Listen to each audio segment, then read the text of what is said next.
Hello, and thank you for joining our presentation, Do You Know CMOs? My name is Brad Byan. I'm joined with Keith Cowell. We have a combined firefighter paramedic experience of over 30 years, and we believe this is a very important topic. We've been teaching this across the nation to some of the largest agencies in the United States, and we'll start the presentation. So do you know CMOs? We're going to be reviewing what exactly are CMOs, our exposure to CMOs in the fire service, what the problem with CMOs are, and cancer in the fire service, and how all of this stuff relates. So what exactly are CMOs? Well, CMOs are cationic metal oxides, and the difference between a cation and anion is just basically the positive charge of the anion. And this will come into play later as we'll explain in shows the important principles of this basic physics lesson. Sorry to take you back to physics, but it's very important of what cations are, cationic metal oxides, and how it's being exposed in the fire service and our health. So we have full spectrum exposure all around us throughout nature, 24 hours a day, 7 days a week, 365 days a year. We're exposed to a plethora of elements and toxins in the earth. Some are natural and some are man-made. As we know, with building and materials, they're getting cheaper, they're using plastics, and when these burn, they are producing tons of toxins that are hazardous to us that we're being constantly exposed to. And throughout evolution, our bodies have normally adapted to some of these elements and foreign substances, and we've had ways our bodies that release them, get rid of them. But again, with the chemicals that we're being exposed to today, they're not able to mitigate these toxins that we're exposed to, and they're actually using them in our body. So it doesn't recognize some of these chemicals.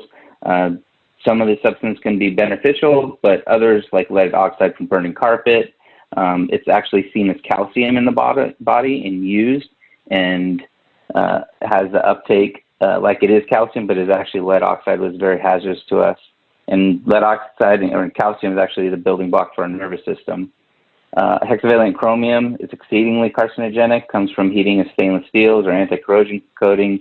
We know in homes that are being burned in stainless steels, kitchen, all these elements we're being exposed to. So these modern fires and hazmat situations contain a ton of chemicals, plastic residues, and heavy metals that we rarely saw in the past that we are trying to mitigate. So how do they stick to us? Well, there's three different types of molecules that stick to us. So there's the anionic, non-ionic, and cationic.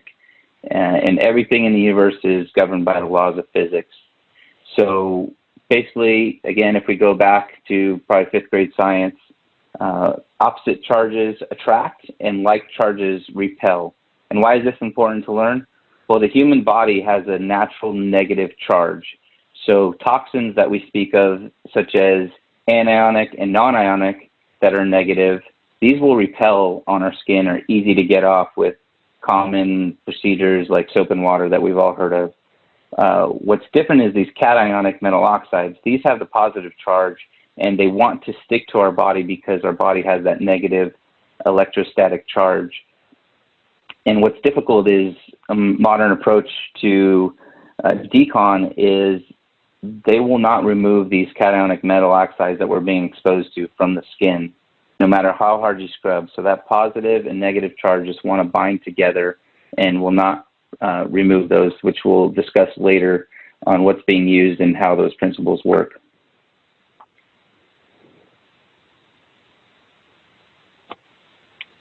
So we're going to talk about our exposure to CMOs, or cationic metal oxides, in the next few slides.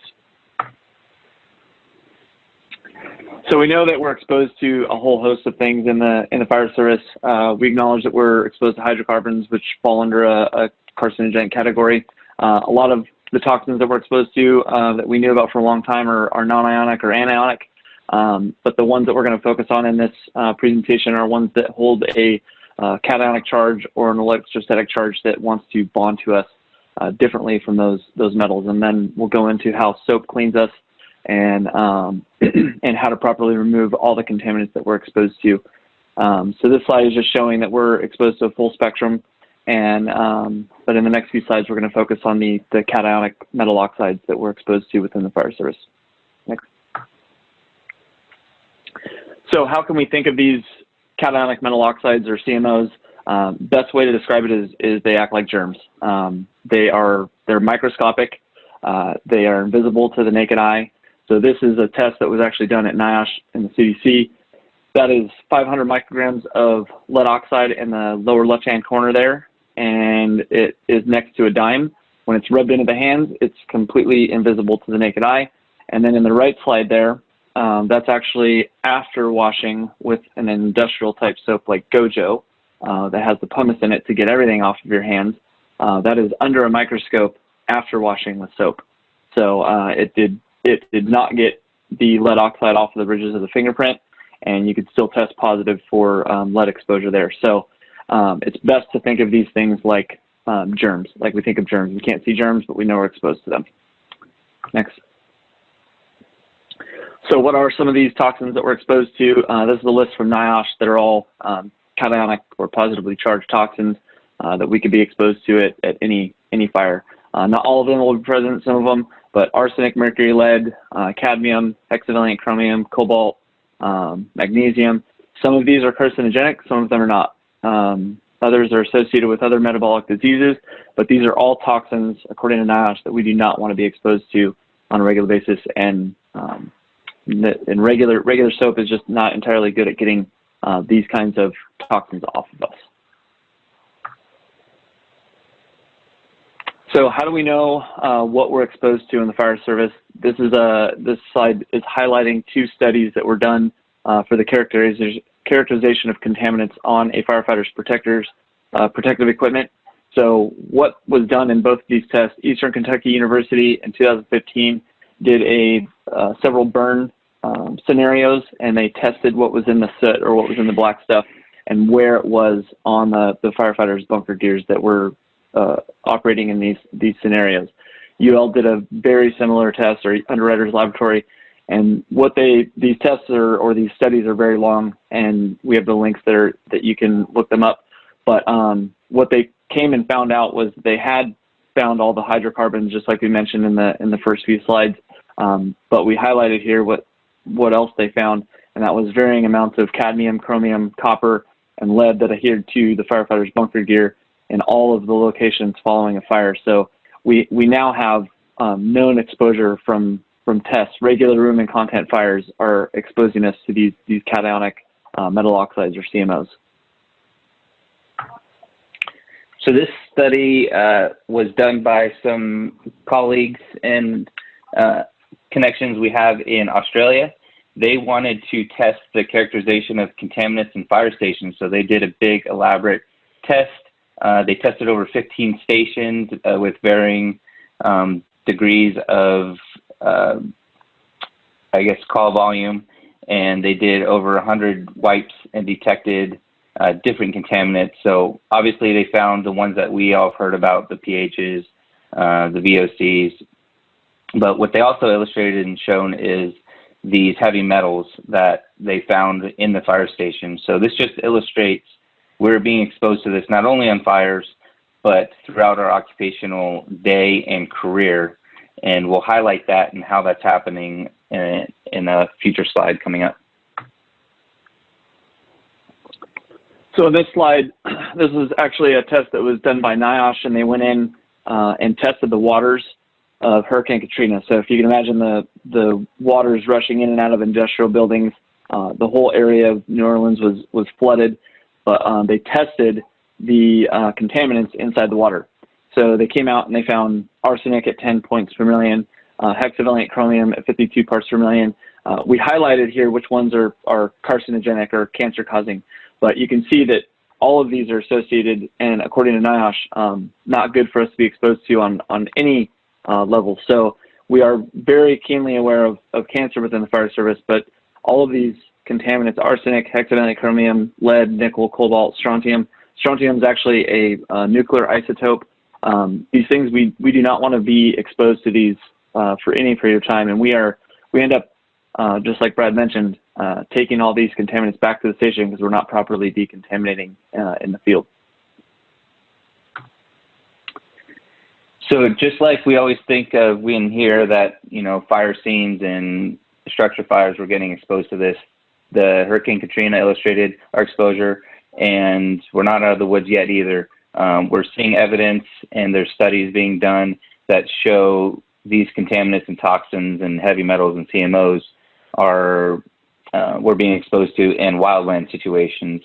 So elevated levels, heavy metals found in wildland firefighting operations. There's some biometric studying done out here in California. As you know, all the big wildfires were actually in California, and I've responded to some of these, including this campfire. The San Francisco firefighters were tested when they came back from deployment from both the Tubbs and campfire, and had elevated levels of some of the chemicals that Keith just previously spoke of, that NIOSH is illustrating we're exposed to. And some of these are carcinogenic, and if they're not carcinogenic, they have either toxic or poisonous and have detrimental health effects to us. So the problem with CMOs.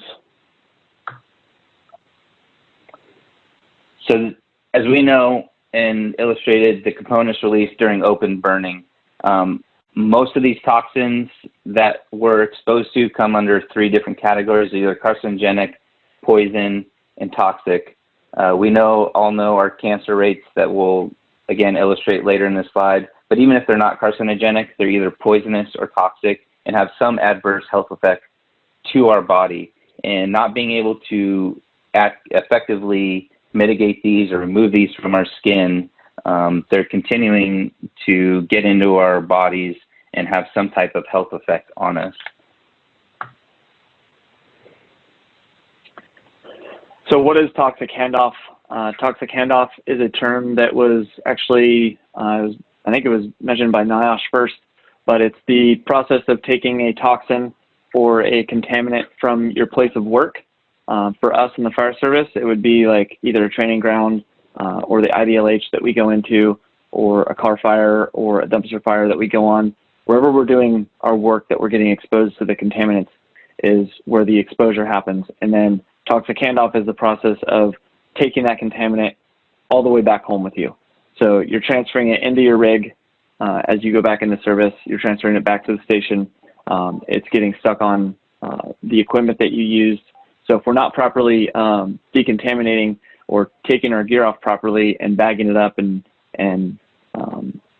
putting it away where we're not going to get exposed to it, it's going to continually accumulate on surfaces that we're touching all the time. So just like you think of germ transfer, but it's cationic metal oxide transfer. It's like transferring through electrostatic charging, and it's accumulating on surfaces that we touch all the time. So we're going to be continually re-exposed to that, and that's what toxic handoff is. And Keith, there's a great video out there on YouTube. We'll have a link to it. That was done by Sylvester Institute and a Florida department that visually illustrates what toxic handoff is, how they go to a fire, bring it into the station, on the table, coffee pot, when kids come and, play with a ball, how it's transferred to them, and then ultimately putting in their vehicles and bringing it home to them, because these aren't properly being mitigated with these cationic metal oxides that we're being exposed to. Yeah, if you haven't seen that video, they actually use the dye that they use to track stolen money, and it's neon in color when they first dump it all over the firefighters' bunker gear, and then as they go back into service, they slowly get further and further away from the scene, and it becomes invisible to the naked eye. But you can break out black light, and you can see the transfer, and it is a very, very good visual of what actual toxic handoff is. So here's the areas that we want to address and be aware of. But just like that scenario shows, they transferred it everywhere that's shown in this picture. So they took it from the scene, they took it onto their equipment, It went onto their bunk gear, stayed on their bunk gear, on their SCBAs. It went into their fire engine. It was all over the place. And then back in the station, they didn't even realize the breadth and scope that it had gone. They were pretty blown away. But it went into their beds, it went onto their coffee pot, their computer stations, their bathroom, into their personal vehicles, and was transferring to people that weren't even on the scene with them. So pretty incredible. But these are the areas in which we'd want to address proper decon. So how do regular wipes and soaps work? Just like Brad said, everything is governed by the laws of physics, and it includes having a particular electrostatic state. Well, soaps and wipes use surfactants that work on the same principles. So surfactants allow water to be more effective. So it's doing something to water to decrease the surface tension and let the water clean you in different ways. So there's 3 major types of surfactants that are used in soaps today. Predominantly, regular soap is anionic surfactants. It's great for cleaning off germs and dirt and things like that. It's very effective at that. Non-ionic is good for the same thing that anionic surfactants are used for, which is the stuff that you're going to see in the store at Walmart. Cationic surfactants, they're very, very good at electrostatic displacement. So they're not as good at cleaning off oils and grease, but unique thing about cationic surfactants is you can combine them with non-ionic surfactants to get basically a full spectrum product.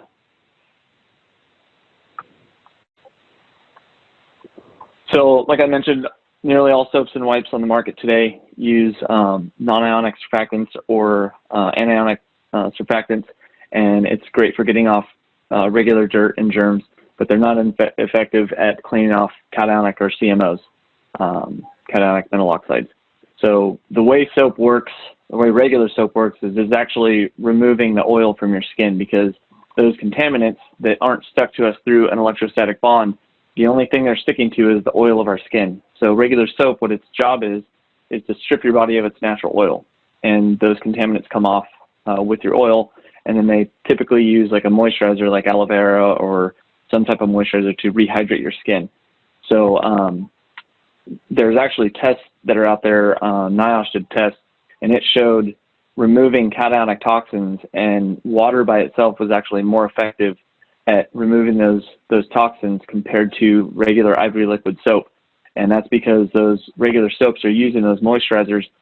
We should be mindful of that, because if we're not getting everything off of us, those moisturizers could be making it harder to remove those contaminants from us.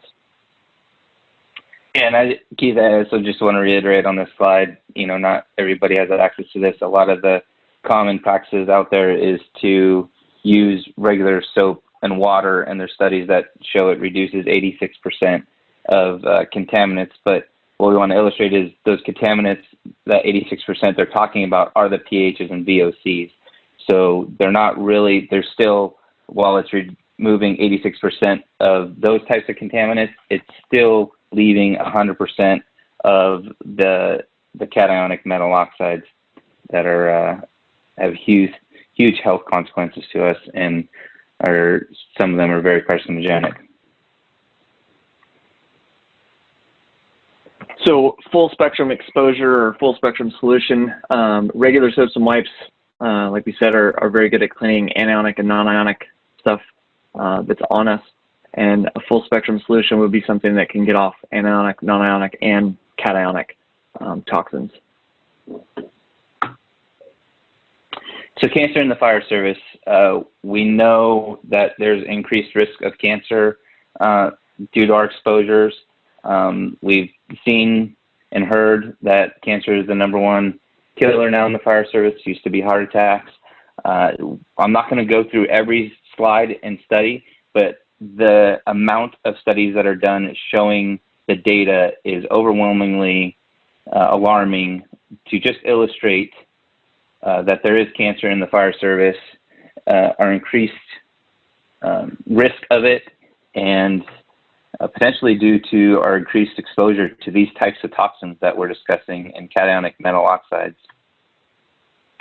I mean, we've had soap and water in the fire service for a long time.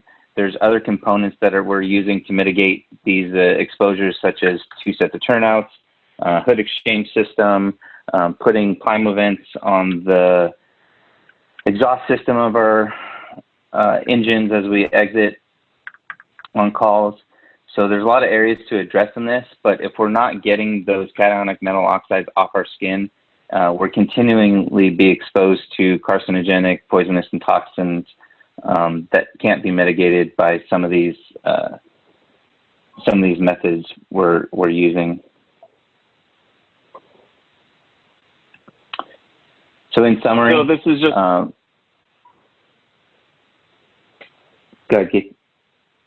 This is just a summary of what we've covered today, but the SIT that we are exposed to, that the studies showed at the beginning, at Eastern Kentucky University and Underwriters Laboratory, they showed that smoke is not just made up, or SIT is not just made up of hydrocarbons. It showed a lot of cationic metal oxides, or CMOs, and regular soap is just not entirely effective at getting that off.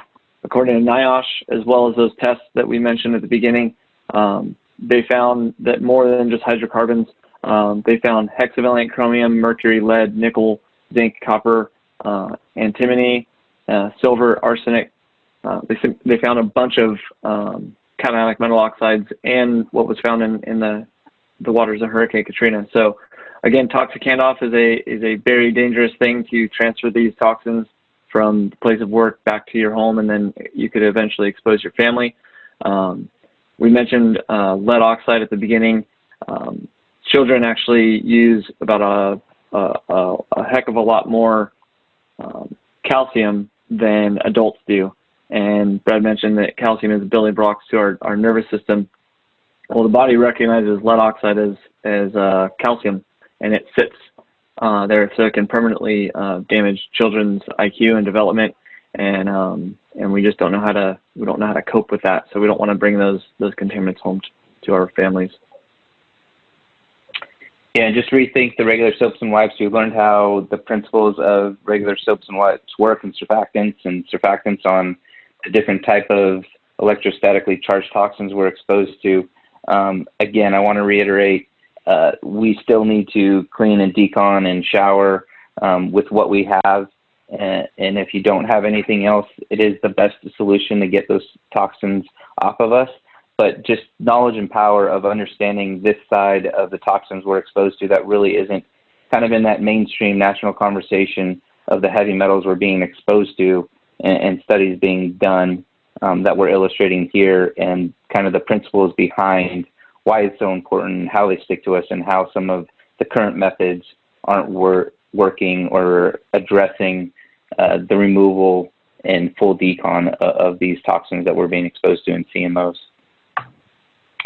So we want to thank you, both Keith and I, from Source One MRO. We appreciate your time, and hopefully you learned something about the toxins we're exposed to and the health effects of them, and how to properly mitigate them, or stuff to look at to properly mitigate them. If you have any questions, you can always email us, info@source1mro.com. We have a ton of resources and information we'd love to share with you. Thank you, and have a good day.